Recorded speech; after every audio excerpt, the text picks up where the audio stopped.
Kepala Sekolah Bapak Dr. Anderson Kristianto hari ini tidak bisa menghadiri. Kami dari pihak sekolah merasa bersyukur sekali karena ada beberapa CPP dari pihak kita, dari SMP Negeri 3. Mudah-mudahan dengan ilmu yang didapat dari Bapak Ibu guru CPP bisa menambah wawasan kita, menambah perubahan positif pada kita yang semuanya kepentingannya adalah untuk anak-anak. Demikian Bapak Ibu, mudah-mudahan apa yang kita lakukan hari ini bermanfaat. Bukan hanya untuk kita, tapi yang terutama adalah untuk anak didik kita. Selamat mengikuti kegiatan berbagi pemahaman dan pengalaman tentang budaya positif.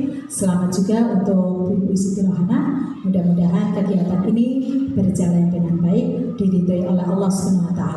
Terima kasih. Billahi taufiq wal hidayah. Assalamualaikum warahmatullahi wabarakatuh.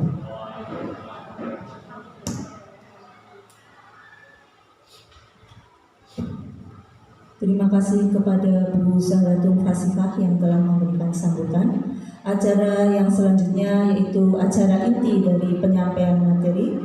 Kepada Ibu Siti Rohana SPD MPD, waktu dan tempat kami persilahkan.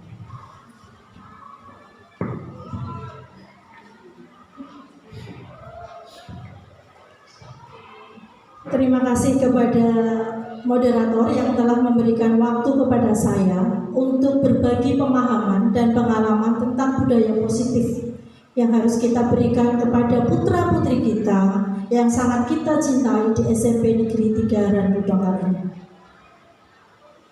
Bismillahirrahmanirrahim, kita buka acara berbagi pemahaman dan pengalaman ini. Semoga apa yang saya utarakan akan bermanfaat untuk saya terutama dan untuk panjenengan semua pada umumnya. Sebelum kita mulai agar tidak terasa suasananya begitu sepi, marilah kita mengadakan ice breaking ya Bapak Ibu Guru, agar pada acara hari ini kita santai saja dan apa yang akan diberikan insya Allah nanti akan kita tularkan kepada anak didik kita.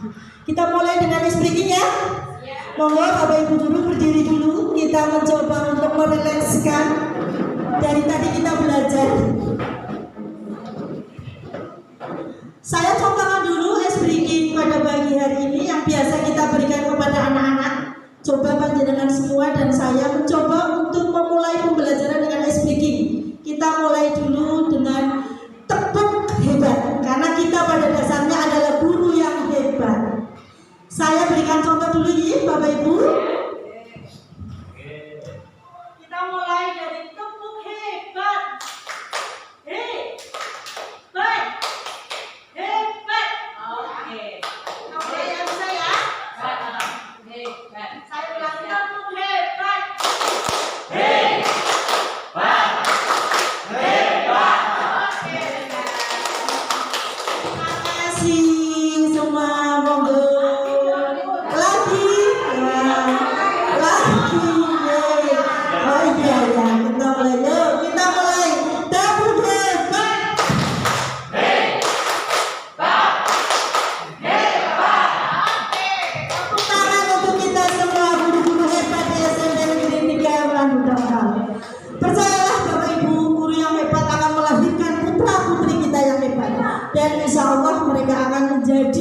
Orang yang bermanfaat untuk dirinya dia sendiri dan untuk orang lain.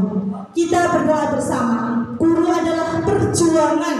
Perjuangan apa? Perjuangan yang tidak akan pernah untuk dilupakan oleh anak-anak kita. Setuju ya dengan kalimat ini ya? Setuju. Bapak Ibu Guru, pada hari ini saya akan berbagi pemahaman dan pengalaman tentang budaya positif yang diambilkan dari modul 1.4 dari materi calon guru penggerak angkatan 5 Kabupaten Pemalang. Memperkenalkan, nama saya Siti Rohana, saya dari SMP Negeri 3 Randu Dongkal, Kabupaten Pemalang. Assalamualaikum warahmatullahi wabarakatuh. Salam bahagia Bapak Ibu guru yang hebat sekali. Tergambar di dalam layar ada seorang pahlawan pendidikan kita dan kita tidak asing dengan beliau. Siapakah beliau, Bapak Ibu Guru? Dia Bapak Ki Hajar Dewantono yang biasa disebut dengan Bapak KHD. Kita mengenal beliau ya Bapak Ibu Guru? Filosofis pendidikan dari beliau yang selalu kita ingat adalah bahwa guru kita bertugas untuk menuntun anak-anak kita. Ingat ya, kata menuntun ya. Kita bukan menuntut, tapi kita menuntun. Coba kita bayangkan Bapak Ibu, kalau ada kata menuntun, berarti kita mengapakan mereka ya? Menggandeng. Apalagi? Merangkul. Apalagi? Membimbing. Ketika anak kita mau jatuh, maka kita gandeng. Ketika anak kita mau menangis, maka kita rayu agar dia tidak menangis. Kita itu sebenarnya dokter Bapak Ibu. Dokter untuk putra putri kita, dan insya Allah akan dicatat pahala kita. Dalam kesempatan ini saya akan mempresentasikan, memaparkanlah tentang menumbuhkan budaya positif dalam kehidupan sehari-hari. Sebenarnya ini sudah sering kita lakukan Bapak Ibu. Kita kan orang yang berpikiran positif semua. Jadi apa yang kita berikan kepada putra putri kita pasti sesuatu yang positif. Itu pasti ya. Dan itu menumbuhkan budaya positif. Budaya positif ini adalah sesuatu yang memiliki kaitan besar dengan tujuan pembelajaran. Apa artinya?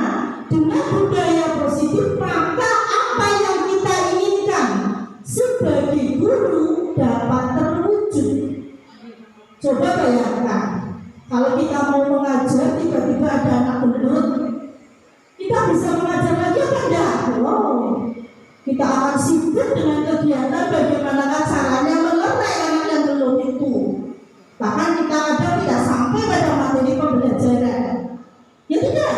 Nah itu. Kadang kita berpikir Bapak Ibu Guru, itu kan urusan BK. Kita kan tidak. Bukan begitu. Bimbingan konseling melekat di dalam diri kita. Kita sebagai guru sekaligus membimbing dan menyembuhkan putra-putra kita ketika putra-putri kita mengalami kesusahan. Itu adalah tugas dari kita sebagai guru, bukan hanya tanggung jawab dari guru BK saja. Setuju ya? Setuju. Guru BK keras sekali. Kenapa? Karena guru BK butuh dukungan kita sebagai guru mata pelajaran. Guru BK kita hanya 4, siswa kita 800. Jelas tidak akan sanggup meladeni satu demi satu dengan beribu-ribu permasalahan. Jelas tidak sanggup. Nah, diri kita lah guru-guru BK yang sebenarnya, karena kita dekat dengan anak ya. Setuju itu pasti. Mulai dari menumbuhkan budaya positif dalam kehidupan sehari-hari ini Bapak Ibu Guru, kita melihat kita harus merubah paradigma belajar kita. Jujurlah di dalam hati kita, apa yang kita lakukan terhadap anak-anak kita itu sebenarnya sudah betul ataukah kita malah melakukan hal-hal yang salah? Apakah hanya anak yang bisa membuli anak yang lain? Apakah kita sebagai guru tidak pernah melakukan bulian kepada mereka? Kalau kita sadar di dalam diri kita, ketika kita marah kepada anak kita mengeluarkan sebuah ucapan yang di hati mereka terasa sakit sekali, sama saja kita sebagai orang yang membuli mereka. Untuk itulah mari kita ubah paradigma belajar kita. Mari kita sama-sama merubahnya. Jadikanlah kita sebagai orang yang nyaman di hati anak-anak kita, guru yang selalu ditunggu oleh mereka, bukan malah guru yang dibenci oleh mereka. Dan kita sepakat bahwa kita harus merubah paradigma pembelajaran yang ada di dalam diri kita. budaya positif Bapak Ibu. Apa sih latar belakangnya? Latar belakangnya tadi kita ingin menjadikan anak didik kita menjadi putra putri yang bermanfaat untuk dirinya dan kepada orang lain. Budaya positif itu seperti apa bentuknya ketika anak-anak merasa nyaman dengan kita, pembelajaran kita kondusif, capaian pembelajaran kita tercapai, itu berarti kita sudah melakukan budaya positif. Ingat ketika kita pagi hari menjemput anak-anak di pintu gerbang, kita sudah melakukan budaya positif Bapak Ibu. Anak-anak itu dijemput itu serasa, oh iya ibu kita, bapak kita menjemput kita dengan bahagia. Bahkan kadang sering sekali kita menanyakan apakah sudah sarapan, apakah kok tidak ada senyum, mengapa kukunya panjang dan sebagainya. Itu adalah bentuk usaha kita untuk menciptakan budaya positif. Padahal budaya positif itu adalah nilai-nilai atau keyakinan. Nilai apa? Nilai kebajikan, nilai kebenaran. Itu yang akan kita berikan kepada putra putri kita. Berikutnya sebagai pertanyaan kepada diri kita sendiri, coba sekejap kita memejamkan mata. Apa sih yang kita lakukan sekarang? Kita mencoba yang pertama, apakah hukuman dapat membuat anak disiplin? Tidak ya, kita sepakat tidak. Hukuman tidak dapat membuat anak disiplin. Berikutnya, apakah tindakan anak yang melanggar norma atau tata tertib dilakukan mereka secara sadar? Secara sadar, mereka melakukan dengan sadar. Maka kita harus juga memiliki proses untuk merubahnya secara sadar juga.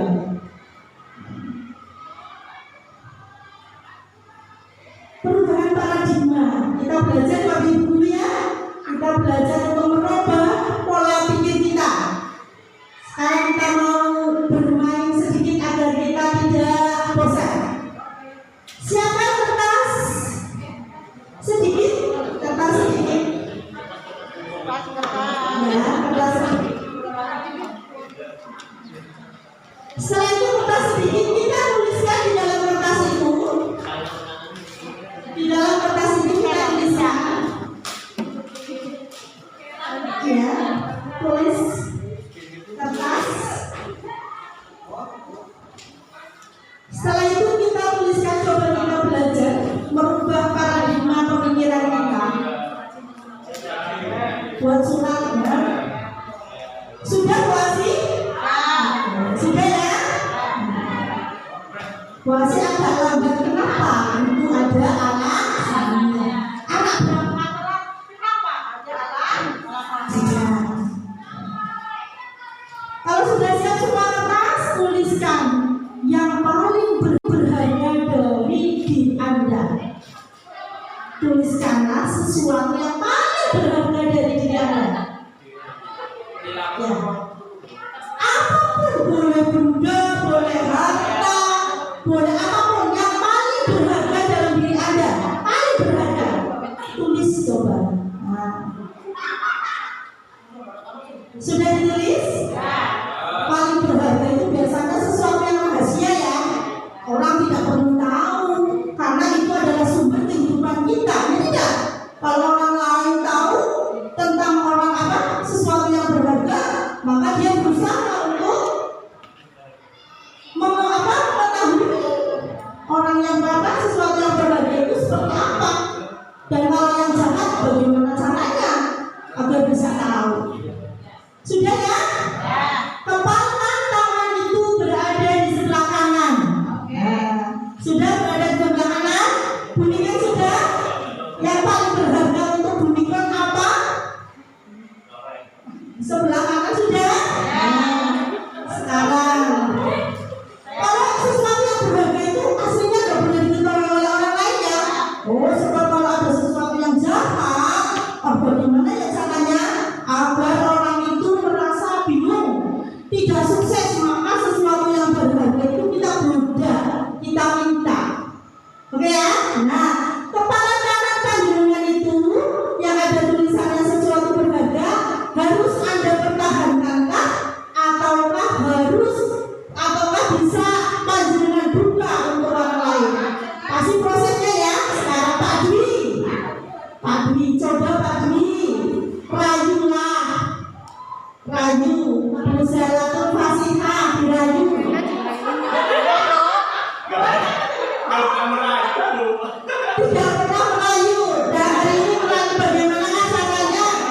biar Pak Dwi bisa mengetahui apa yang paling berharga di dalam diri Bu Asih. Dengan rayuan boleh, dengan rayuan boleh. Oh Pak Dwi. Dinilai terlalu kuat.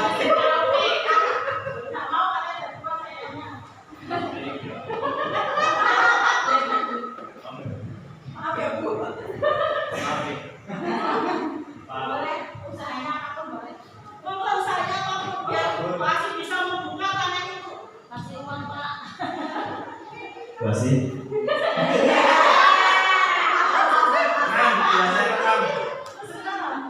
Buka tangan kanan kasih supaya saya lebih percaya sama kasih.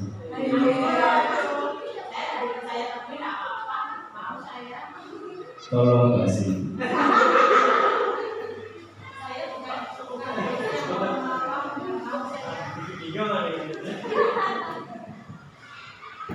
Kasih, kalau kayak itu kasih. Tolong bukakan tangan kanan kasih. Nanti setelah dibuka nanti saya kasih sesuatu. Sesuatunya yang luar biasa.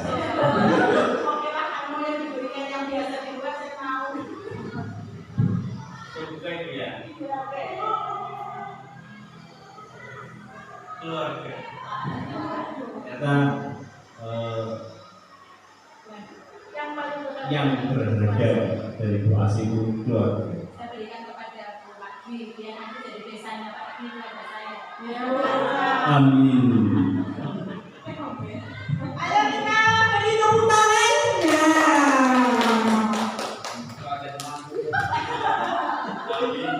Alhamdulillah tadi Pak Dwi sudah bisa merayu siapa merayu Bu Asih agar apa? Agar bisa membuka kepalanya. Apa artinya? Mengapa Bu Asih mau membuka tangannya?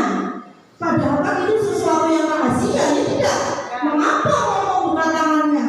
Karena usaha. Usaha apa? Usaha Pak Dwi merayu Bu Asih. Merayu tadi pertama gagal.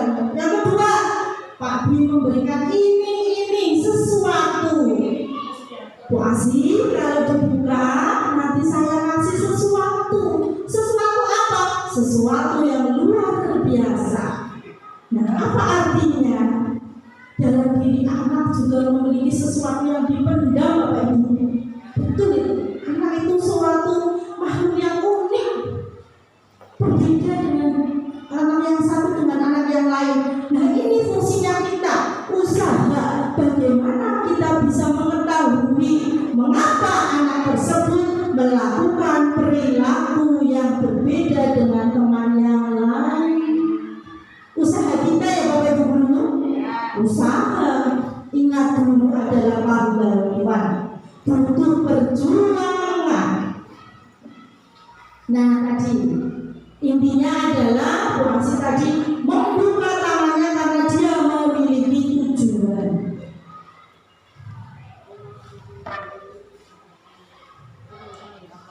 Berikutnya adalah perubahan paradigma itu stimulus dan respon melawan teori kontrol. Nah, siapa sih sesungguhnya yang memiliki posisi kontrol?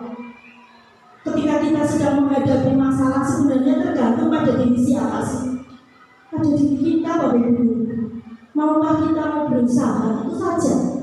Kalau kita bertemu kepada anak yang ada masalah, terus kita sudah tidak mau berusaha, alah sudah urusan kamu. Nanti besok kamu jadi pejabat juga lupa dengan guru. Ya tidak. Nah ini sesungguhnya yang memiliki posisi kontrol itu diri kita sendiri. Kita perhatikan pada layar bahwa stimulus respon yang pertama adalah kita mencoba mengubah agar pandangan sama dengan kita. Kita tidak bisa Bapak Ibu. Teori kontrolnya adalah kita berusaha memahami pandangan orang lain tentang dunia.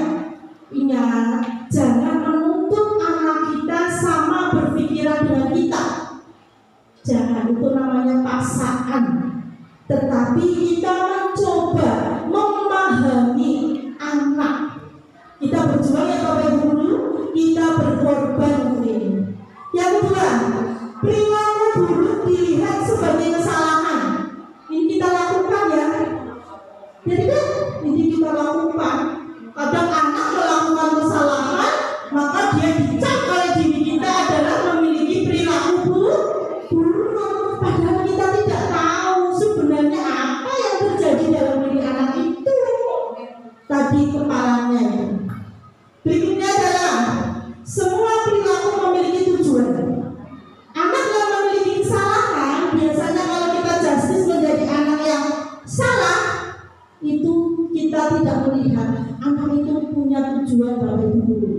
mungkin anak itu setiap pelajaran Bapak Ibu guru tidak pernah diperhatikan.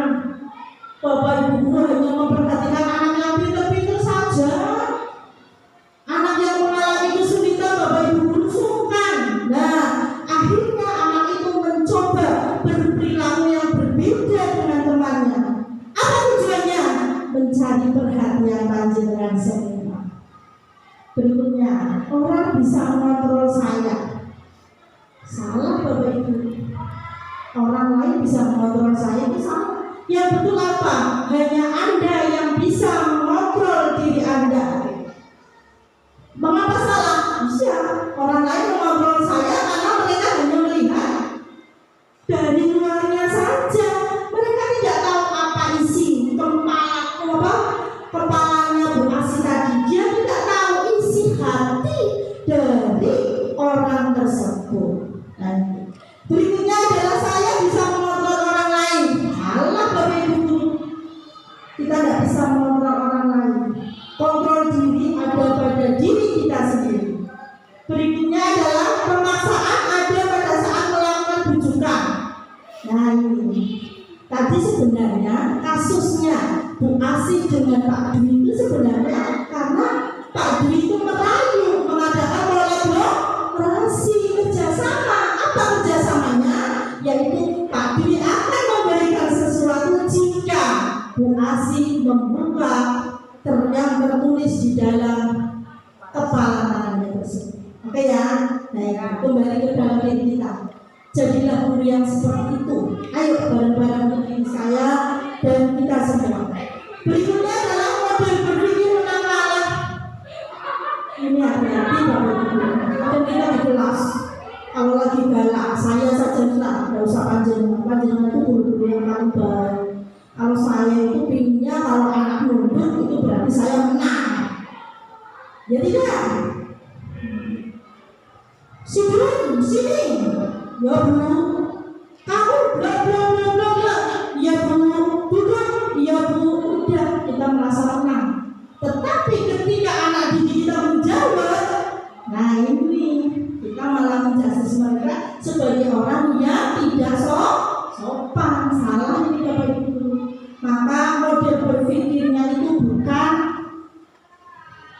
kalah tetapi menang. Nah ini. Ketika kita ada sesuatu perilaku yang berbeda kepada anak, maka kita tanya agar kita bisa mencari solusi pada kasus mereka. Bisa ya Bapak Ibu guru ya? Kita mulai mencoba menjadi diri pejuang sebenarnya. Ayo. Teori motivasi perilaku manusia. Manusia adalah diri kita. Allah menciptakan kita dengan penghasilan sebagai guru, pekerjaan yang paling mulia di antara pekerjaan yang lain. Yang karena itu yang pertama adalah untuk menghindari ketidaknyamanan atau hukuman. Perilaku kita biasanya melakukan sesuatu untuk menghindari hukuman. Nah ini. Kalau seperti itu berarti yang kita lakukan berarti motivasi eksternal Bapak Ibu. Apa itu motivasi eksternal? Motivasi dari luar. Kita akan mengadakan kegiatan seperti ini. Bu, senangnya apa? Mendapatkan sesuatu itu eksternal Bapak Ibu. Tetapi nanti ketika sudah di sini, panjenengan akan tahu, oh iya, ternyata ilmunya bermanfaat untuk saya, tidak sekedar snack begitu Bapak Ibu. Berikutnya, yang kedua adalah untuk mendapatkan imbalan dari orang lain tadi. Ini juga motivasi eksternal. Anak-anak yang kita didik, kalau kita beritahu, kita beri iming-iming, nah itu namanya eksternal Bapak Ibu. Contohnya, aduh, ya Bu, kamu menulis poster di papan tulis, ya Bu, pinter kamu. Dia berusaha, kalau kamu pinter, saya beri nilai 100. Nah, itu namanya eksternal. Kalau tidak diberi nilai 100, dia tidak berusaha untuk menulis dengan betul. Nah, kita mencoba untuk menghindari itu. Berikutnya adalah untuk menghargai diri sendiri Bapak Ibu. Kita melakukan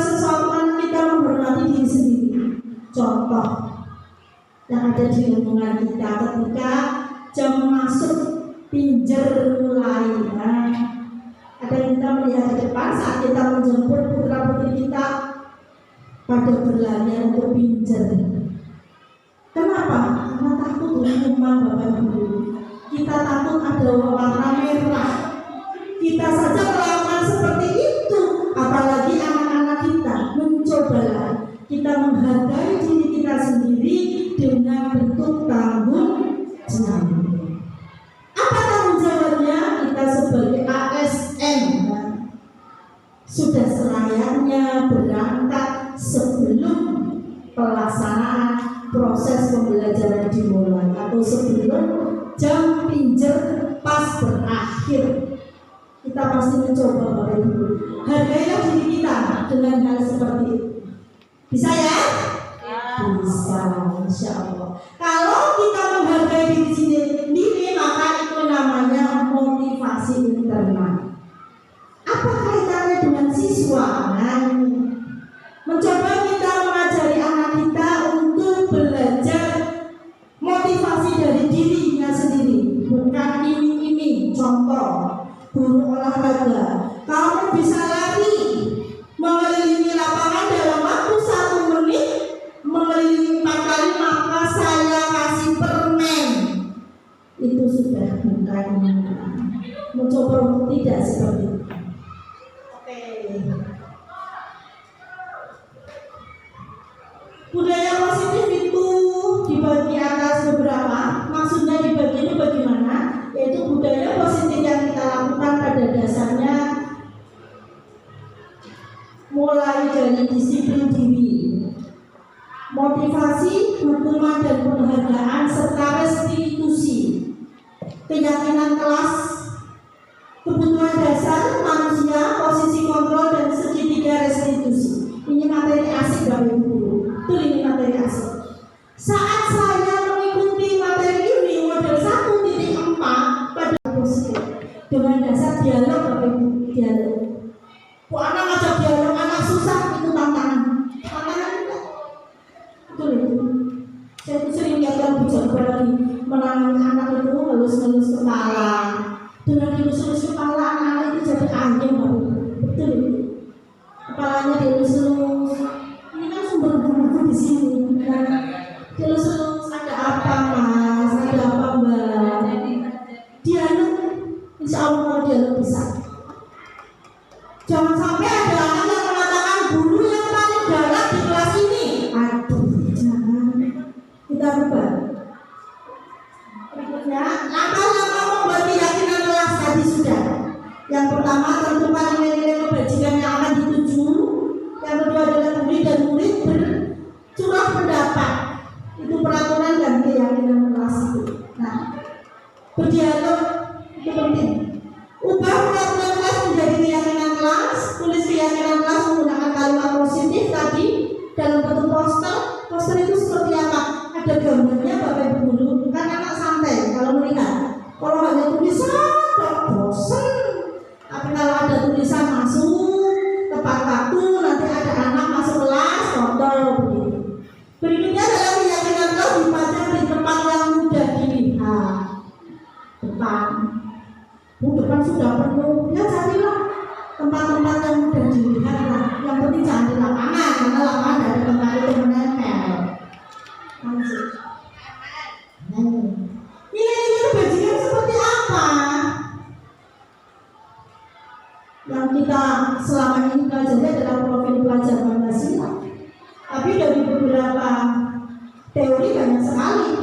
Toleransi, Raisam semua yang 9 pilar itu. Dan sebenarnya kalau kita sadar itu sudah sering kita lakukan. Entah kurikulum 2013, entah kurikulum 24, kurikulum Merdeka, ini sudah sering kita lakukan. Karena pada dasarnya kita adalah memberikan nilai kebajikan kepada putra putri kita.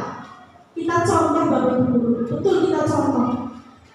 Dalam peribahasa bahasa Indonesia mengatakan guru kencing sambil kencing ke diri, mulut kencing sambil berlari. Apa yang ada dalam diri kita ditiru Bapak Ibu. maka kita sadar diri, kita adalah foto model yang setiap hari anak-anak lihat. Nah itu. Apa model dari kita dari ujung rambut sampai ujung kaki? Nah itu. Anak itu kalau kita mengajar mesti memperhatikan dari ujung rambut sampai ujung kaki. Bahkan kalau ada anak yang berani mengatakan begini, ibu guru, kemarin ibu guru pakai baju putih, sekarang pakai baju batik. Nah itu dari situ udah kelihatan. Makanya kita contoh baru. Bu guru itu dunia banyak ya. Kemarin merah, hijau, kuning banyak sekali. Bu guru, betul ya Pak Guru. Betul ya. Ya tentunya ada merahnya loh Bu guru nanti. Sebab kalau ada merahnya disponsori oleh Sulastri. Nah ini nilai pelajaran ini bersama. Nah ini juga dari beberapa ahli nih semuanya. Dan kita sudah sering sekali kita melakukan. Nah ini motivasi hukuman penghargaan dan restitusi. Motivasi tadi sudah saya jelaskan, hukuman sudah saya jelaskan, sekarang penghargaan. Apa itu penghargaan? Baikkah penghargaan untuk diberikan kepada anak? Kalau dalam jangka waktu yang pendek bagus, tapi kalau dalam proses tidak bagus. Kenapa? Karena penghargaan itu akan menghambat kreativitas anak. Dia akan berlaku baik jika ada hadiahnya. Kalau tidak, terserah. Hari ini ada lomba poster, dia akan membuat yang terbaik karena hadiahnya 200.000. Tapi setelah hadiah selesai, maka dia suka. Udah ada hadiahnya, mau apa ya? Itulah. Nah, penghargaan bisa membuat menjadi hukuman. Maka kita sadar. Dulu pernah Bapak Ibu bertanya, kok kurikulum 13 apalagi kurikulum merdeka kok tidak ada ranking ya? Ya tidak. Bahkan orang tua kalau mengambil rapot mesti yang ditanyakan apa?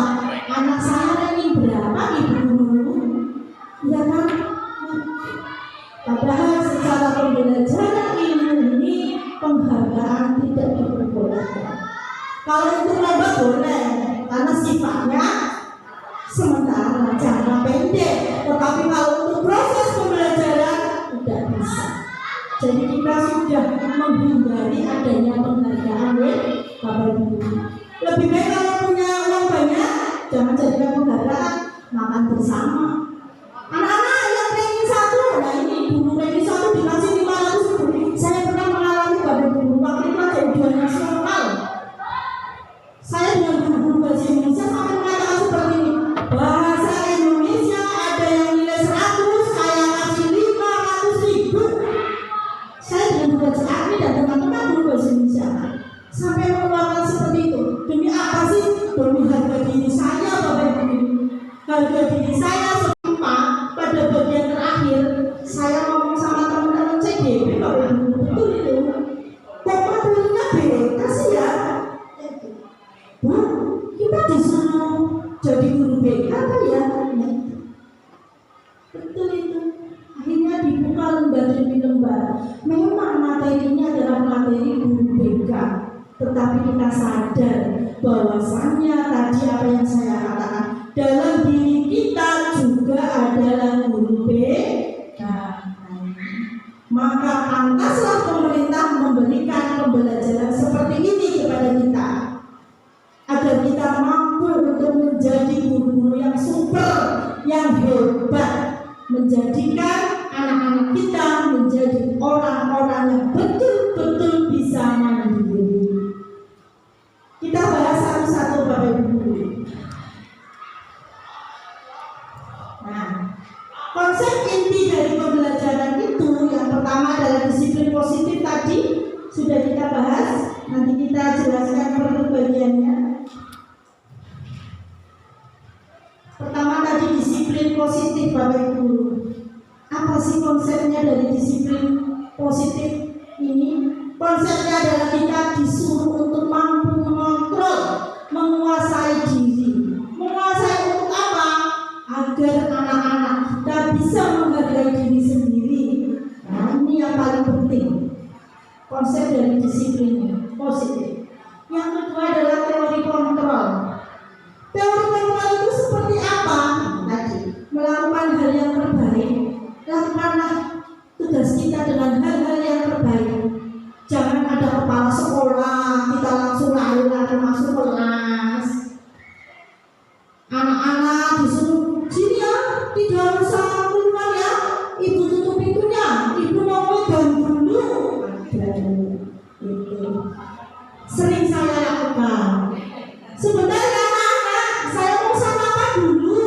Sebab Bu anak belum sarapan. Nanti kalau saya tidak sarapan, nanti saya semaputnya gotong siapa? Bu anak kan gede.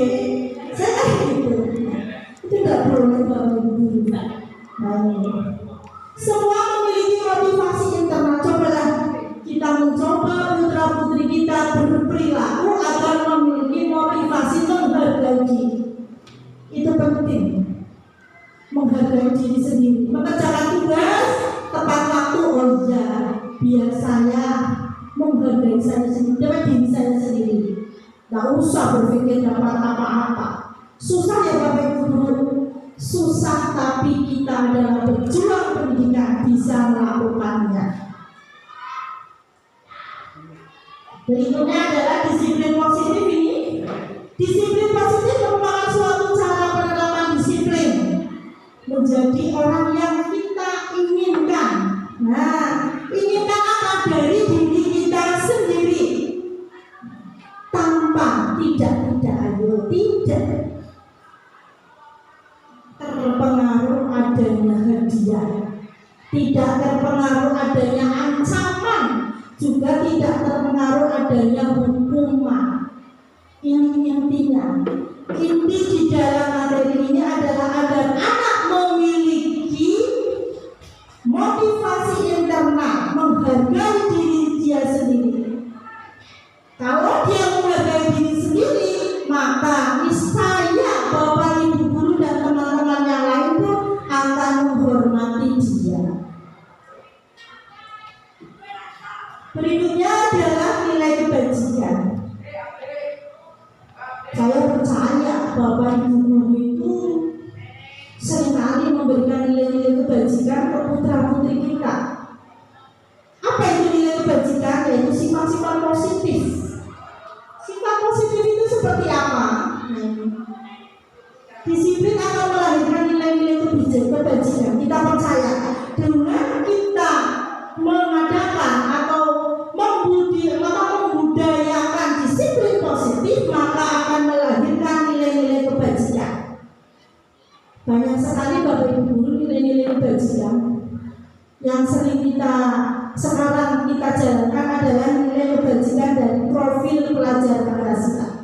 Yang nomor satu adalah beriman dan bertakwa kepada Tuhan Yang Maha Esa. Yang kedua adalah berkebinekaan global. Yang ketiga adalah gotong royong. Yang keempat adalah mandiri. Yang kelima adalah bernalar kritis. Kelima ini adalah tugas kita untuk menjadikan anak-anak kita memiliki nilai kebajikan tersebut.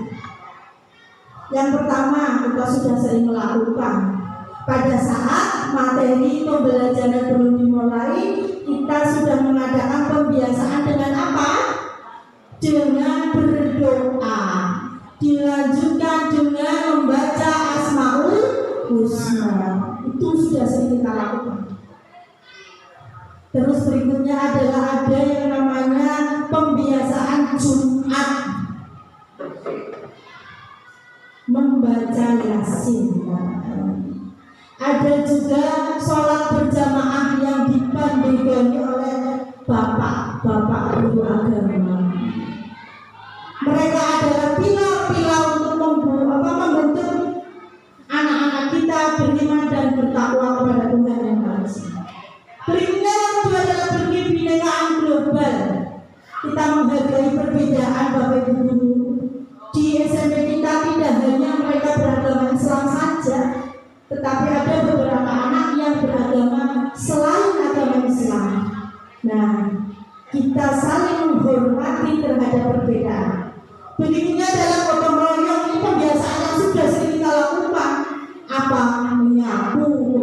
ujian anak-anak.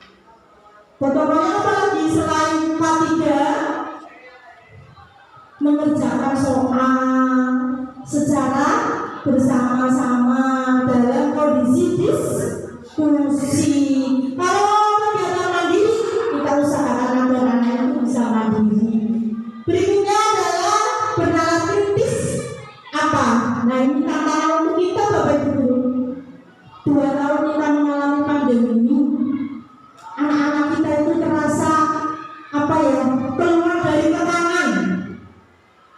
Mereka waktunya lebih banyak untuk berada di depan dunia internet, dunia khayal ya, daripada dunia yang dihadapi. Ada kisah apa mereka ikuti, ada kasus apa mereka ikuti. Kita saja Bapak Ibu Guru ya, sekarang lagi rame-ramenya kisah kasus polisi menembak polisi, itu juga kita ikuti. Tugas kita mendidik untuk bernalar kritis. Apa artinya? Jangan mengambil informasi dengan cepat, tetapi informasi tersebut harus dikaji tentang kebenarannya. Ini penting. Keyakinan kelas, ini istilah baru ya Bapak Ibu. Kadang kita dengarnya peraturan. Anak, kalau hari ini kamu tidak membuat puisi, kamu lari-lari. Peraturan, hukuman. Sekarang kita rubah Bapak Ibu menjadi keyakinan kelas. Ayo, peraturan-peraturan yang ada di dinding di kelas kita mulai rubah dengan menggunakan keyakinan kelas. Apa itu keyakinan kelas? Kesepakatan dari anak-anak kita. Jadi harusnya sudah di kelas itu sudah tidak ada tulisan peraturan, adanya keyakinan kelas. Kita bahas biar kita bisa membuat keyakinan kelas Bapak Ibu. Pada peraturannya di kelas mesti ada tulisan selalu kembalikan buku pada tempatnya. Keyakinan kelas tanggung jawab. Coba kalau kita perhatikan keduanya. Pada peraturan berisi tentang pemaksaan. Dilarang mengganggu orang lain. Hadir sebelum 15 menit sebelum pembelajaran dimulai. Dilarang. Anak selalu dilarang, tambah mumet Bapak Guru. Betul itu. Tidak usah kita jauh-jauh. Kita melihat diri kita sendiri. Ketika kita mendidik putra putri kita, mesti tulisannya tuh dilarang kok. Iya kan? Dilarang bangun siang, dilarang dolan jauh, dilarang main HP, karena itu dilarang. Ayo kita merubah. Apa yang kita rubah dengan membuat keyakinan kelas? Apa sih bedanya? Buatlah dengan menggunakan kalimat positif Bapak Ibu.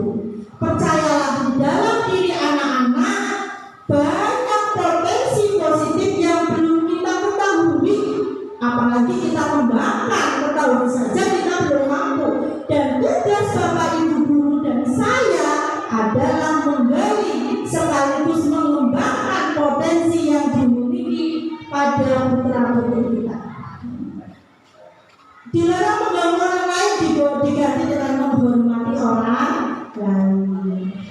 Hadir di sekolah 15 menit, nah diganti dengan berkomitmen tanggung jawab. Bisa ya? Besok kalau ada lomba-lomba berarti peraturannya sudah dirubah menjadi keyakinan kelas. Kenapa sih harus keyakinan kelas? Nah ini prosesnya. Kalau keyakinan kelas itu diambil dari isi hati anak-anak di kelas itu Bapak Ibu. Kita tidak memaksa. Contoh pelajaran bahasa Indonesia. Anak-anak, sekarang pelajaran bahasa Indonesia. Ayo kita saling membuat keyakinan kelas. Apa sih yang harus kita lakukan pada saat pelajaran bahasa Indonesia? banyak Bapak Ibu guru curhat mereka. Bu guru, ya, saya pengen bu guru datangnya jangan tepat waktu. Ada seperti itu. Bu guru, ya, saya pengen pelajaran sambil bawa makannya bu, karena saya lapar. Ada juga. Dari kesepakatan yang seperti itu, curahan hati seperti itu, kita ambil positifnya. Apa positifnya? Contoh, kalau nanti Bapak Ibu guru masuk kelas terlambat, kalian nanti kekurangan waktu. Nah, kita sadarkan Bapak Ibu guru. Saya percaya panjenengan semua adalah super bisa memberikan alasan. Maka kita membuat keyakinan kelas dengan menggunakan bahasa positif. Contohnya masuk kelas, sebab bertanggung jawab masuk kelas dengan tepat waktu, mengerjakan tugas tanpa rame, mengumpulkan tugas dengan tepat waktu. Banyak sekali lah keyakinan. Maka kita ubah menjadi keyakinan. Insya Allah bisa. Nah, perbedaan hukuman dan konsekuensi. Kalau untuk materi ini memang kita harus menanyakan diri kita sendiri. Selama ini itu kita seperti apa? Nah, apakah kita adalah seorang penghukum ataukah seorang yang sering memberikan konsekuensi? Menghukum Bapak Ibu guru tanpa kita sadari. Sesuatu yang menyakitkan harus terjadi. Siapa yang merasakan anak-anak Bapak Ibu guru? Anak itu kalau kita hukum tidak akan lupa. Di hatinya masih tersimpan peristiwa itu. Yang kedua adalah membuat anak itu sakit secara fisik. Contoh upacara, baru saja tidak lulus, kaminya pluk, sakit Bapak Ibu, itu hukuman.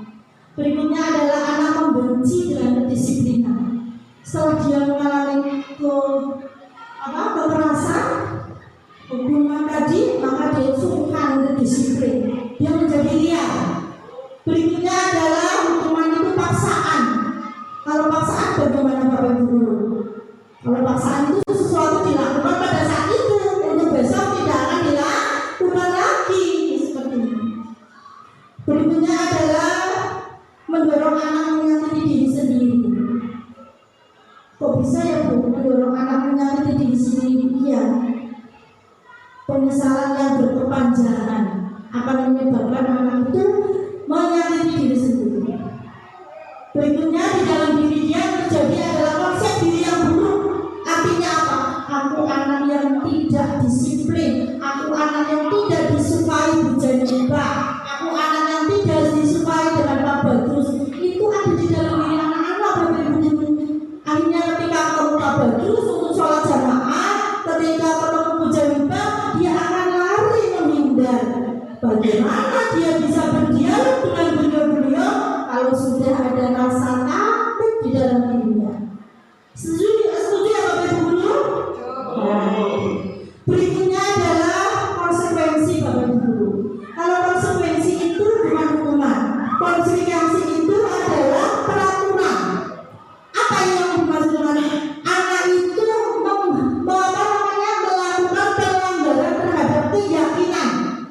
Maka konsekuensinya ini, contoh, pada saat pelajaran IPA anak tidak boleh masuk kelas, tiba-tiba anak itu masuk kelas, maka Bapak Ibu guru kita akan mengatakan, "Halo sayang, kenapa telat?" Dialog Bapak Ibu guru, dialog, jangan Bapak Ibu guru. Ayo kita pendidikan sesuai dengan Ki Dewan Toro kita itu menghamba Bapak Ibu guru, menghamba kepada anak. Apapun kita lakukan semuanya kepada anak.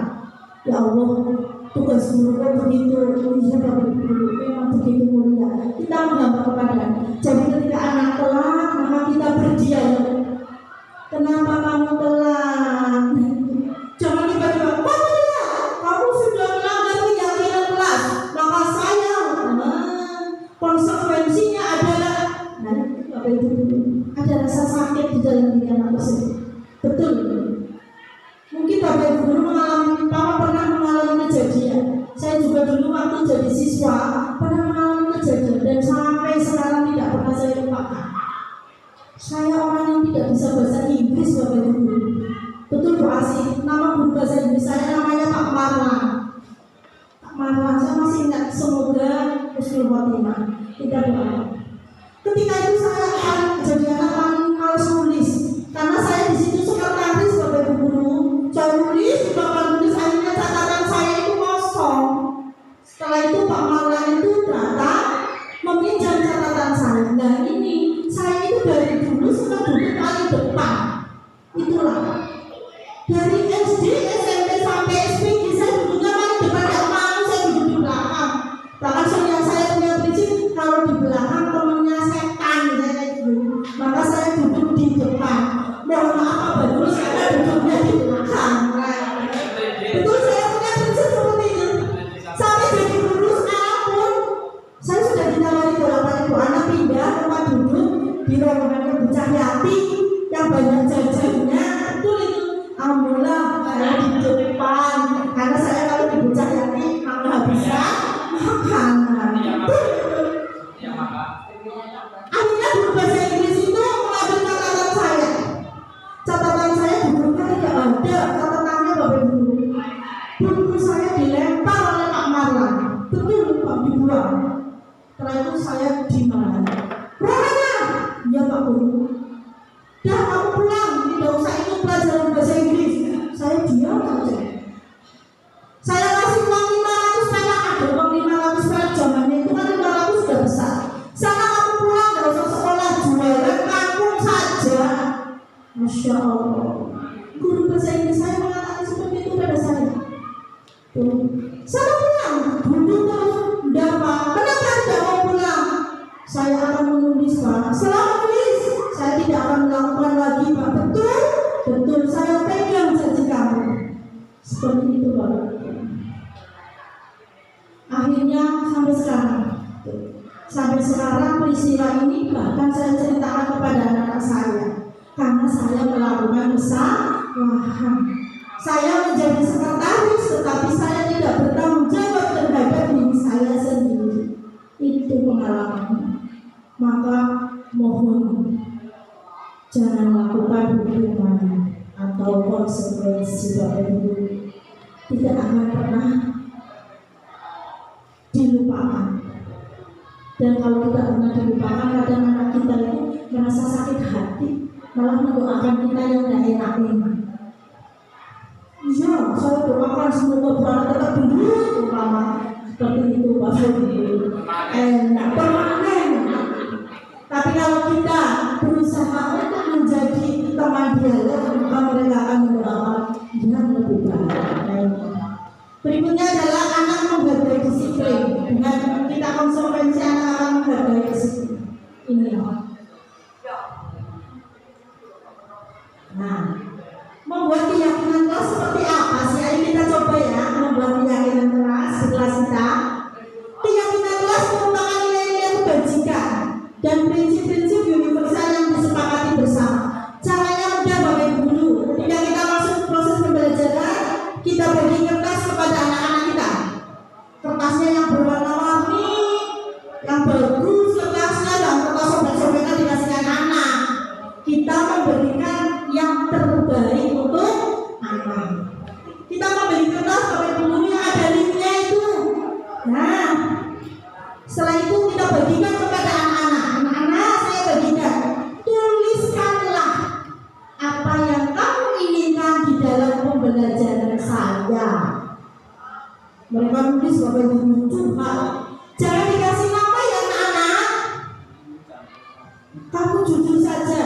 Kertas itu jangan kamu beri identitas apapun, kasih nama saja. Jangan dikasih nama.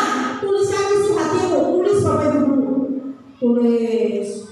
Nah, setelah itu kita mulai. Sekarang maju ke depan ya. Tempelkan isi hatimu di papan tulis. Nah ini ya. Nah, anak ini maju menempelkan Bapak Ibu guru. Semangat. Sekolah tertempel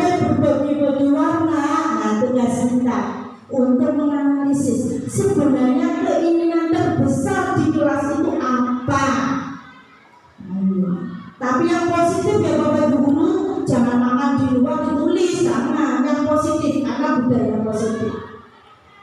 Setelah itu, setelah ditambah barulah tugas kita, yaitu menyederhanakan kalimat dari anak-anak tersebut menjadi sebuah kalimat yang hati-hati mudah diingat.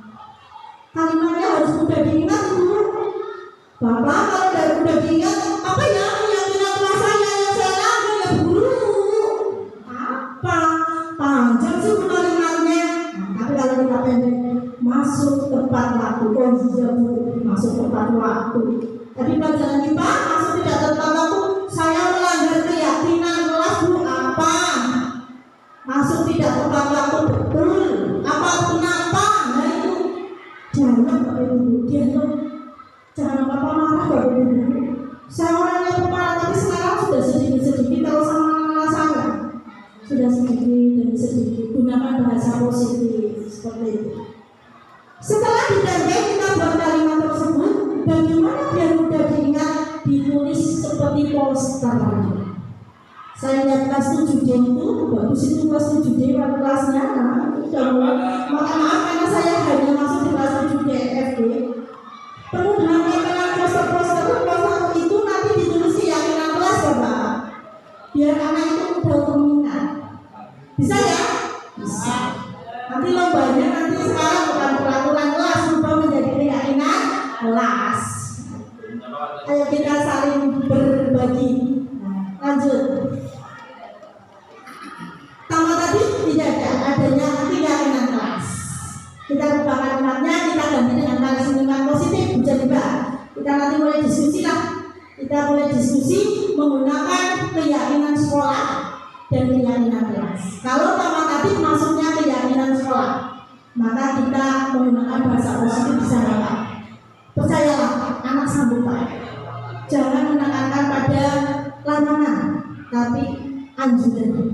Oke, lanjut. Pembentukan keyakinan sekolah. Apa yang dilakukan? Keyakinan kelas bersifat abstrak. Dari peraturan yang tadi sudah dituliskan dari tahun ke tahun. Nah, kita rubah menjadi keyakinan sekolah dengan menggunakan bahasa yang positif. Pernyataannya universal, luas. Pernyataan keyakinan kelas senantiasa dibentuk dalam bentuk kalimat positif. Hindari kata jangan dan dilarang. Nah, berikutnya adalah keyakinan kelas sebaiknya sesuatu yang dapat diterapkan di lingkungan sekolah. Jadi jangan membuat keyakinan kelas mengandai-andai seperti berimajinasi di luar sana, tidak.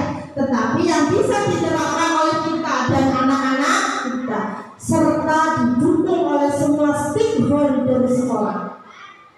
Siapakah stakeholder sekolah? Semuanya, dari tingkatan atas sampai penjaga sekolah. Berikutnya, semua warga kelas hendaknya berkontribusi. Kalau pembuatan keyakinan sekolah dari mana? Berarti semua yang terjadi di lingkungan sekolah, tapi dibuat menjadi hal yang positif. Kita mencoba anak untuk tidak berpikiran negatif, tetapi positif. Dengan dasar dialog, Bapak Ibu, dialog. Kok anak ngajak dialog, anak susah, itu tantangan. Tantangan itu. Betul itu. Saya itu sering lihat yang bicara lagi menangani anak itu ngelus-ngelus kepala. Dengan dilus-lus kepala anak-anak itu jadi anjing, Bapak Ibu. Betul itu. Kepalanya dilus-lus. Ini kan sumber buku di sini. Dilus-lus ada apa Mas? Ada apa Mbak? Dialog, insya Allah kalau dialog bisa. Jangan sampai ada anak yang mengatakan guru yang paling galak di kelas ini. Aduh, jangan. Kita rubah. Berikutnya, langkah-langkah membuat keyakinan kelas tadi sudah. Yang pertama, tentukan nilai-nilai kebajikan yang akan dituju. Yang kedua adalah murid dan murid bercurah pendapat. Itu peraturan dan keyakinan kelas itu. Nah, berdialog itu penting. Ubah peraturan kelas menjadi keyakinan kelas. Tulis keyakinan kelas menggunakan kalimat positif tadi dalam bentuk poster. Poster itu seperti apa? Ada gambarnya Bapak Ibu guru. Kan anak santai.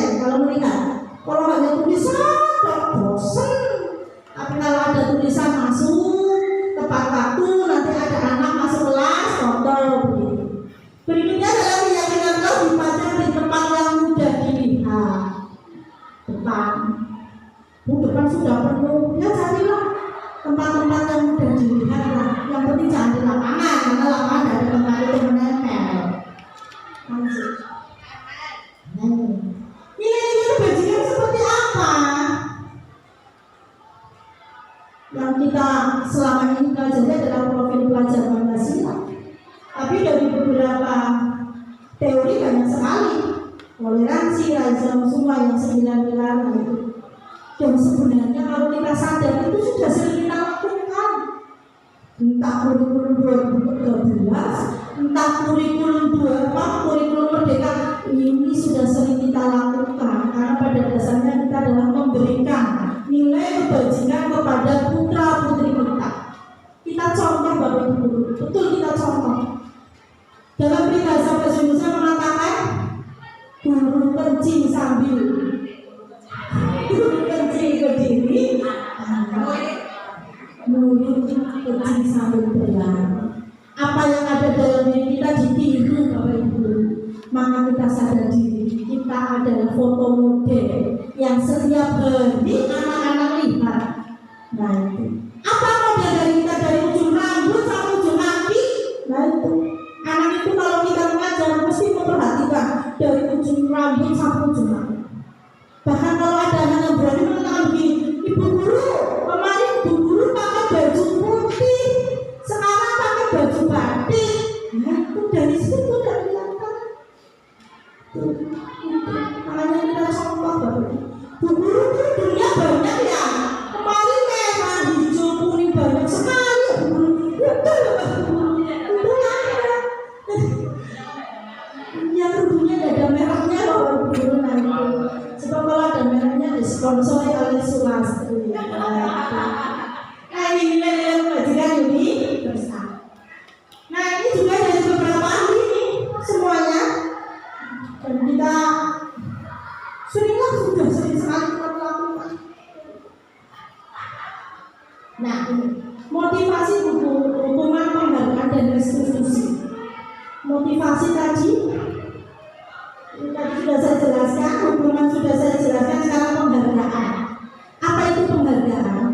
Baikkah penghargaan untuk diberikan kepada anak kalau dalam jangka waktu yang pendek bagus, tapi kalau dalam proses tidak bagus. Kenapa? Karena penghargaan itu akan menghambat kreativitas anak. Dia akan berlaku baik jika ada hadiahnya.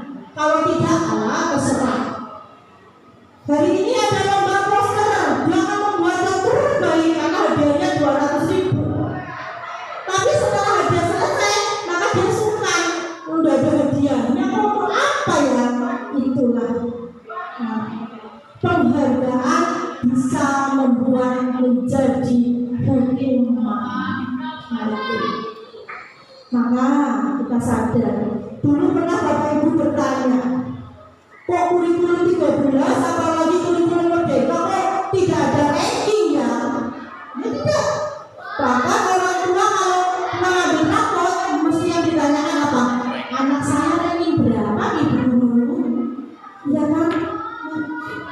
Padahal secara pembelajaran ilmu ini penghargaan tidak diperbolehkan. Kalau itu lomba boleh, karena sifatnya sementara, jangka pendek. Tetapi kalau untuk proses pembelajaran tidak bisa. Jadi kita sudah menghindari adanya penghargaan ya, Bapak Ibu. Lebih baik kalau punya uang banyak, jangan jadikan penghargaan, makan bersama. Anak-anak yang ranking 1, nah ini dulu ranking 1 dikasih 500.000. Saya pernah mengalami Bapak Ibu, waktu itu ada ujian nasional.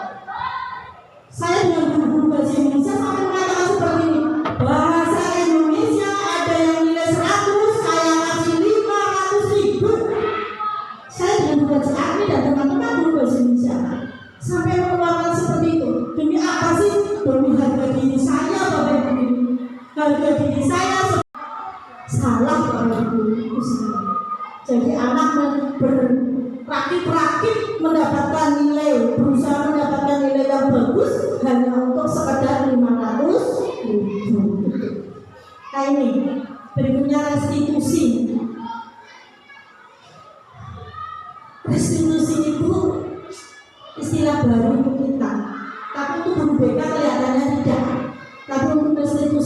saya terus terang baru. Saya lulusan SPG tapi dulu saya psikologi pendidikan tidak sampai restitusi. Tapi sekarang kami CGP diserai untuk membahas tentang restitusi. Tetapi setelah kita pelajari Bapak Ibu, restitusi itu menjadi gurunya guru, betul itu. Menjadi gurunya guru artinya apa? Betul-betul sebagai sumber ilmu baru agar kita betul-betul menjadi seorang pendidik yang semestinya. Kita bahas restitusi Bapak Ibu. Keyakinan kelas sudah kita bahas, kebutuhan dasar manusia bertahan hidup, merasa diterima, kebutuhan kebebasan. Nah ini, sadarlah bahwa Bapak Ibu guru, anak-anak kita itu membutuhkan kebutuhan dasar manusia ini. Jika anak kepengen istirahat, lari-lari, karena mereka butuh kebebasan, maka kita berusaha agar kebebasan itu tetap menjadi sesuatu yang positif. Nah ini, kalau kita senang melakukan sesuatu yang betul, maka kita memenuhi kebutuhan penguasaan. Posisi kontrol dan segitiga restitusi. Posisi kontrol, nah ini, kita kadang berperan sebagai pemhukum, kadang kita berperan sebagai pembuat rasa bersalah, sebagai teman, sebagai pemantau, dan sebagai manajer. Segitiga restitusi adalah proses dialog tadi dengan anak-anak kita. Apabila anak-anak kita mengalami sebuah permasalahan berbeda dengan orang lain. Nah ini, segitiga restitusi ini yang terbaik Bapak Ibu guru ada 3, yaitu menstabilkan identitas, validasi tindakan yang salah, dan menanyakan keyakinan. Saya jelaskan 5 posisi kontrol dulu. Sudah ngantuk ya Bapak Ibu guru? Nah, ngantuk. Tapi insya Allah ilmunya ini ya. Kita istirahat lagi ya, sambil melanjutkan pada posisi kontrol ya. Oke? Kita istirahat lagi. Ayo kita istirahat lagi. Kita berdiri.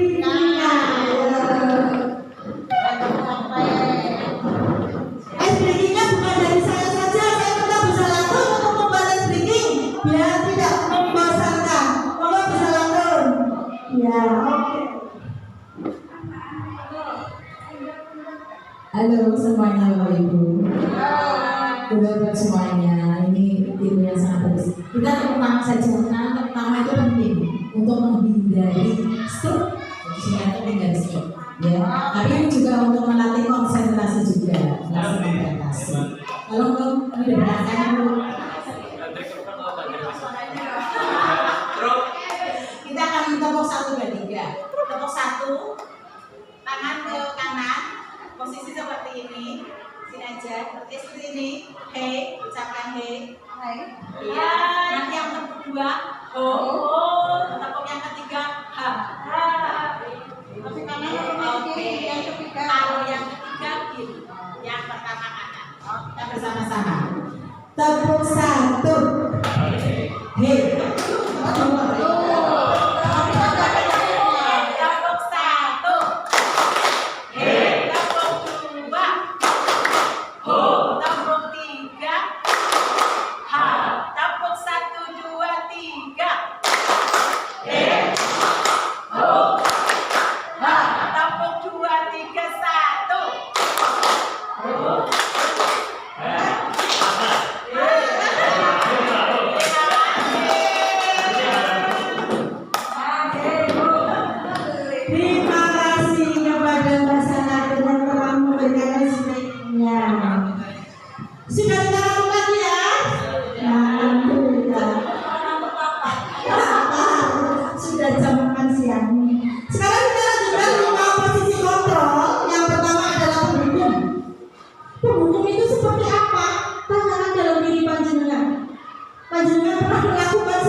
yang membuat guru itu jadi kecewa. Sering apa guru ya? Berikutnya adalah sebagai teman. Ada kita memandang sebagai teman bagus, ternyata tidak Bapak Ibu. Betul itu. Kenapa? Karena kalau panjenengan nanti mengecewakan, tidak menjadi seorang yang membantu anak itu, maka anak itu akan kecewa. Ternyata Pak Guru bukan teman saya ya. Nah, maka posisikan jangan menjadi seperti itu. Atau kita sering ya, kalau kita masuk kelas, saking kita akrabnya dengan anak-anak baru kalau apa olahraga kita sudah dirangkul, merangkul.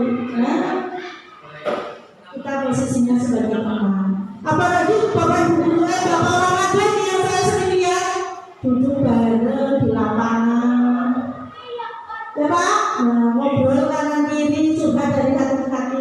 Jangan sampai anak menganggap diri kita sebagai teman. Kenapa? Karena nanti kalau kehadiran panjenengan tidak sesuai dengan apa yang diinginkan anak, mereka akan kecewa Bapak Ibu. Berikutnya adalah pemantau. Pemantau itu kayak jaksa. Kamu salah, maka kamu harus.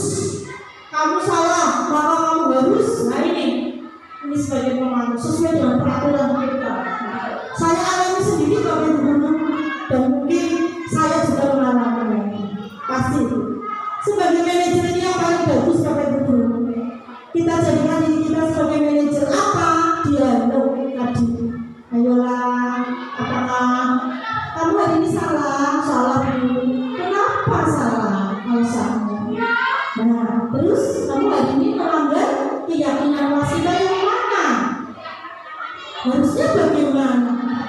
Biarkan anak yang menjawab. Dia curhat, dia dialog pada panjenengan semua. Berikan kesempatan anak-anak itu untuk berdialog. Oke. Perubahan yang terjadi. Budaya positif sangat penting diterapkan. Kenapa? Karena dapat membuat proses pembelajaran berjalan dengan lancar. Kita mengakuinya ya Bapak Ibu Guru, mengakuinya. Nah ini pengalamannya, sebentar.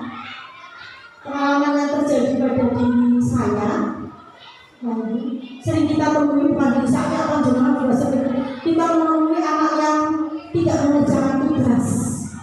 Karena apa? Jangan sekarang Bapak Ibu.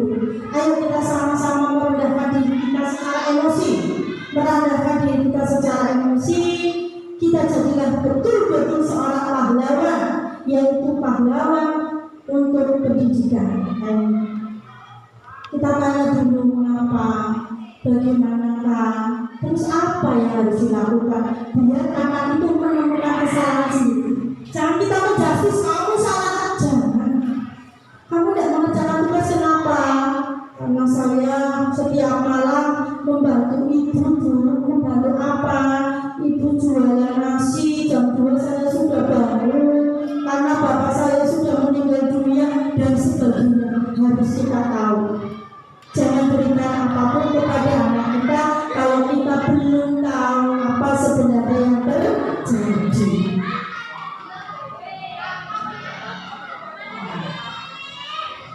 Berikutnya adalah perbaikan konsisten Bapak Ibu. Konsisten. Lakukanlah secara terus-menerus. Berikan contoh kepada anak kita. Lakukan secara terus-menerus. Jangan bosan. Kamu mau apa? Kita melakukan sesuatu karena ada kepala sekolah kita lakukan. Jangan. Tetapi tanggung jawab kita. Hargai diri kita sendiri sesuai dengan tugas yang diamanatkan kepada kita. Ini konsistennya harus dilakukan. Jangan setengah-setengah kalau kita ingin merubah. Sebab tidak akan bisa. Merubah setengah-setengah tidak akan bisa. Kita pantau terus ini konsistennya. Nah, perasaannya coba kalau kita berhasil menjadi memberikan sesuatu yang bermanfaat kepada kita, maka perasaan kita akan bahagia. Ya tidak? Akan bahagia pasti.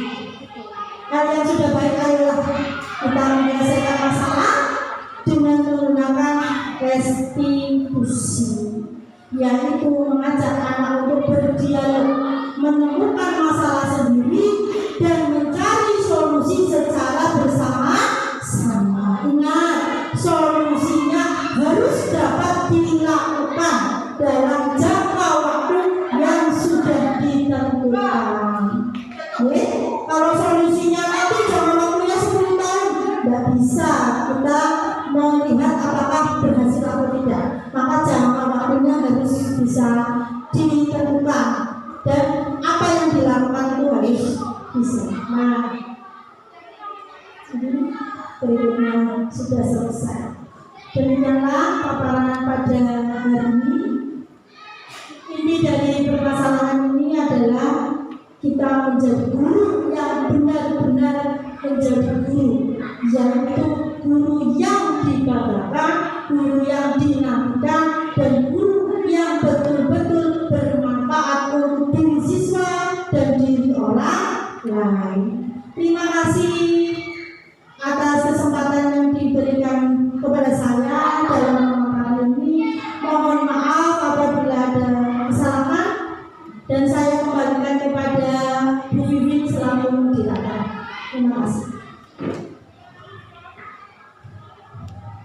Terima kasih Bu Ana yang telah menyampaikan materi tentang budaya positif. Kita beri aplaus bersama-sama lagi. Kita lanjutkan untuk sesi berikutnya, yaitu sesi tanya jawab. Saya buka satu pertanyaan untuk Bapak Ibu yang mau bertanya atau mungkin ada beberapa penjelasan yang kurang dipahami. Monggo, siapa yang mau menanyakan? Oke, monggo Pak Badrus di depan.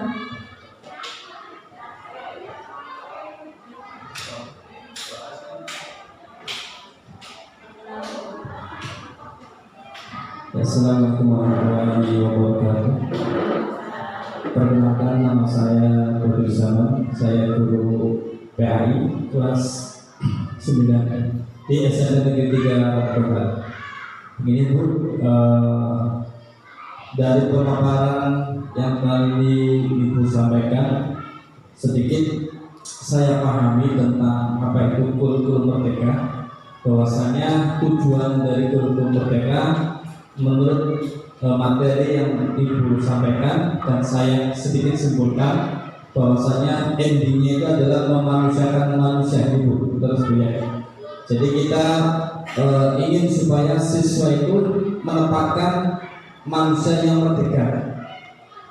Nah, kemudian ada beberapa yang saya ingin tanyakan karena saya penasaran terkait terkait teori-teori yang tadi telah disampaikan. Ada perubahan-perubahan paradigma pendidikan dari tahun ke tahun. Di antaranya tadi di kurikulum merdeka itu melibatkan bahwasanya kita membebaskan anak biar anak itu lebih merdeka dalam menentukan pendidikannya, seperti itu. Tetapi ada sedikit yang saya sedikit kurang setuju. Apakah ini karena teori yang sebelumnya sudah menggarap bagi dalam diri saya? Contohnya ini Bu, saya beranggapan bahwa anak itu ibarat layangan. Jadi ada kalanya layangan itu diulur, ada kalanya layang ditarik. Atau dalam teori ada namanya punishment, reward and punishment, seperti itu. Atau dalam bahasa dan PA itu sudah tarif ya.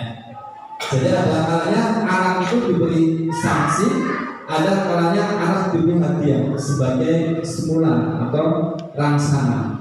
Tetapi yang tadi saya pahami di kurikulum merdeka itu tidak ada sanksi seperti itu. Dan ini dulu saya pernah mengajar SD, dan SD itu sudah menerapkan seperti ini. Contoh, ketika penilaian itu anak tidak dikasih ranking karena semua anak itu dalamnya bintang semua. Karena anak memiliki potensi masing-masing. Jadi dulu ukurannya kalau tidak bisa matematika katanya tidak hebat, tidak pintar. Tetapi ternyata dia orang yang pintar, di musik pintar. Makanya di SD dulu disebutnya semua anak adalah pintar. Tetapi ketika ada anak yang melakukan tindakan di luar aturan sekolah, saya pernah melakukan pengalaman. Ketika disampaikan dengan tutur kata yang baik, tutur kata yang penuh dengan kasih sayang untuk kita, ternyata tidak menimbulkan efek jerah terhadap anak. Contoh, waktu itu pengalaman saya dulu di ngajar SD, anak naik ke meja. Sayang, jangan naik di atas meja, nanti jatuh. Bukan nambah turun, tapi nambah yang lainnya pada ikutan naik. Karena dianggapnya, gurunya kalah tidak kalah. Tapi apa? Ketika saya turun, langsung turun. Nah, jadi saya itulah yang mendarah bagi dalam diri saya bahwasanya anak itu seperti layangan gitu. Jadi punishment and reward itu penting menurut saya. Tetapi ketika kurikulum yang baru tadi yang saya simpulkan dan yang saya tangkap itu tidak ada punishment, tidak ada sanksi, sehingga nah ketika suatu saat apalagi anak-anak SMP, saya sering mendapati contoh dia saya aja di kelas 9C, sebut saja namanya Mawar, ya kan? Nah, dia tidak pernah masuk. Saya tanya baik-baik, kenapa kamu mau masuk? Ini pak. Kamu harus masuk ya gini. Saya beri kasih sayang. Besoknya lagi nggak masuk lagi. Akhirnya malam saya tak PA. Besok kamu harus masuk. Kalau nggak masuk resiko ditanggung sendiri. Itu pakai huruf besar semua tak kebalkan. Akhirnya besoknya masuk. Berarti kan ada sesuatu sanksi bagi dia, akhirnya dia berangkat. Padahal ketika saya tanya kenapa kamu nggak masuk ini, saya kamu gini, tetapi nggak ada efek jerah. Nah, jadi menurut ibu yang saya tanyakan, apakah teori dari punishment and reward itu masih berlaku dalam kurikulum merdeka? Terima kasih. Assalamualaikum warahmatullahi wabarakatuh. Terima kasih kepada Pak Bagus, setidaknya telah membuat apresiasi tentang materi.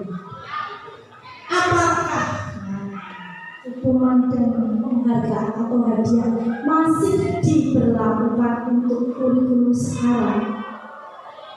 Saya awali dengan materi belakang.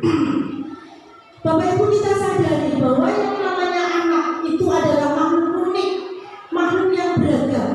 Artinya kehadiran anak di tengah-tengah kita itu dipengaruhi oleh 3 faktor. Yang pertama adalah pendidikan keluarga, yang kedua adalah pendidikan sekolah, yang ketiga adalah pendidikan masyarakat. Kita berada di tengah, yaitu pendidikan berada di sekolah, tetapi kita menerima pendidikan dari keluarga, kita menerima pendidikan dari masyarakat, akan berkumpul di tengah-tengah tadi, yaitu sekolah. Ada pendidikan keluarga yang membuat hukuman, ada pendidikan keluarga yang membuat penghargaan dan sebagainya. Kita rangkum semua jatuh di dalam pendidikan sekolah. Hal yang terjadi di Pak Badrus itu pasti terjadi pada diri kita, termasuk saya. Anak diberitahu bolak-balik nggak akan mau kalau tidak diberi sanksi. Kenapa? Karena mungkin itu adalah pengaruh pendidikan dari keluarga dan dari masyarakat. Nggak usah jauh-jauh lah. Kalau kita lagi duduk beberapa anak itu pada jalan, kalau lagi sedang dialog Bapak Ibu guru, harus bahasa kebun binatang keluar semua. Ya tidak? Itu pendidikan dari mana? Dari keluarga dan dari masyarakat. Tetapi ketika mereka masuk sekolah kita, maka itu adalah tanggung jawab kita. Tidak adil memang waktu keluarga lebih besar dari waktu kita yang berada di sekolah. Tetapi pada pembelajaran ini yang namanya sanksi memang tidak boleh diberikan. Yang namanya penghargaan boleh diberikan, tapi dengan catatan dalam jangka waktu yang pendek. Tapi kalau sanksi, ayo kita merubah paradigma kita, Bapak Ibu. Betul, kita merubah. Sebelum sesuatu yang berada di lapangan kesulitan apapun, kita sabar. Kita insya Allah gunakan restitusi tadi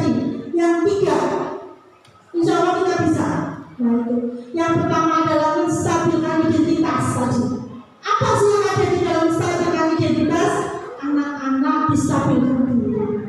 Mana yang baik dan mana yang buruk. Nah, tapi ingat jangan dari kita Bapak Ibu Guru, tapi dari anak-anaknya itu. Contoh anak melakukan kesalahan. Kamu tadi melakukan kesalahan apa sih? Kok kamu kesini? Biarkan anak yang berikutnya adalah validasi kesalahan, baru ditunjukkan kesalahannya. Kemudian keyakinan. Apa itu muncul karena hal-hal yang positif, tapi ingat bukan dari bapak ibu guru, tapi dari kesadaran anak-anak kita. Jadi sekali lagi sanksi sudah tidak diberlakukan karena manusia unik pada dasarnya hidup dari kodratnya masing-masing. Kita tidak bisa memaksa. Tetapi kalau seandainya penghargaan boleh diberikan dalam jangka waktu yang pendek. Intinya kita sabar, konsisten dan sabar. Masalah Pak Badrus itu masalah kita semua. Bisa diatasi dengan kesabaran, gunakan restitusi digunakan restitusi dengan sistem kontrol kita berada di mana. Begitu. Insya Allah Pak, kita sama-sama Pak, kita sama-sama untuk membimbing anak-anak kita. Begitu saja ya Pak. Siap. Semoga bermanfaat. Ya. Mohon tambahan dan terima kasih. Terima kasih teman-teman, sudah berbagi pengalaman yang bagus karena kita juga baru mengalami baru beberapa bulan kemarin karena ngobrol satu tahun juga kami baru tahu. Ini ternyata memang kesalahan dari kita semuanya karena kita tidak tahu atas ketidaktahuan kita, atas ilmu jiwa pendidikan kita yang kurang. Begini Bapak Ibu, ternyata orang-orang zaman dulu itu yang sabar-sabar itu ya. Saya punya saudara yang sabar sekali. Tidak pernah memarahi anaknya, walaupun anaknya kalau ada tamu manja itu ke meja dan sebagainya, tidak pernah, masya Allah tidak pernah sama sekali. Dan itu ternyata ucapan adalah doa. Itu kakak saya seperti ini. Kalau saya kan sering jangan seperti itu dia, aku jadi nanti jatuh dan sebagainya. Itu kakak saya seperti ini. Mas Abi anak saya masya Allah itu anaknya nggak mau. Ayo Mas Abi dan bolak balik dilakukan oleh anak tersebut. Tapi sadar dan akhirnya saya yang jadi bulinya. Menurut saya, masya Allah setelah dia lulus SD, dia masuk di pendidikan di Solo. Terus sekarang dia menjadi hafid. Sekarang dia hafid.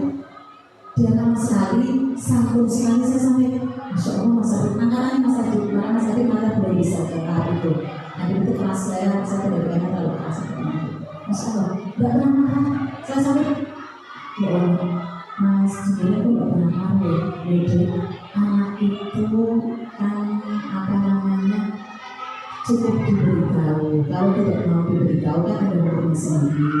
Kalau dipukul pelan, mau sholat itu pelan. Betul, Rasulullah tidak pernah ngomong kepada anak-anak loh ya, kita kepada anak. Kalau orang dewasa kan sudah tahu. Tapi karena mereka belum sadar, karena mereka punya alasan sendiri melakukan itu untuk apa. Dan kita sebagai orang dewasa yang sudah tahu kesadaran kita masing-masing, yang perlu bisa. Nah itu yang belum bisa dari saya Pak. Ini yang perlu kita latih. Tapi kita harus mencoba berlatih. Makanya di kurikulum kita itu tidak ada sanksi. Kita ubah yang dari stimulus respon tadi, yang anak melakukan seperti anak beranak itu berarti karena ada bukan ada yang sadar, tapi dari motivasi eksternal itu ada sanksi. Ada kalanya mungkin suatu anak biarkan mereka saya sendiri, jadi tidak sanksi tapi solusi dari mereka sendiri. Ini kita perlu belajar dari pemerintah ini. Restitusi, sedikit restitusi ini mungkin banget ini buat kita. Kita belajar bersama-sama walaupun mungkin ya perubahannya positif, tapi kita harus mau belajar. Makanya kalau kita adalah kita tidak ada peraturan, ada keyakinan yang kita biasakan bersama-sama menjadi budaya yang positif. Itu saja yang terima kasih. Assalamualaikum warahmatullahi wabarakatuh. Terima kasih kepada Mas Alatu yang telah memberikan pengalamannya kepada kita. Intinya kita sabar ya Bapak Ibu Guru. Kita sabar gunakan strategi apapun demi anak-anak kita. Insya Allah apa yang panjenengan kita lakukan semuanya akan mendapatkan balasannya. Menanam pohon dengan baik akan mendapatkan hasil yang baik.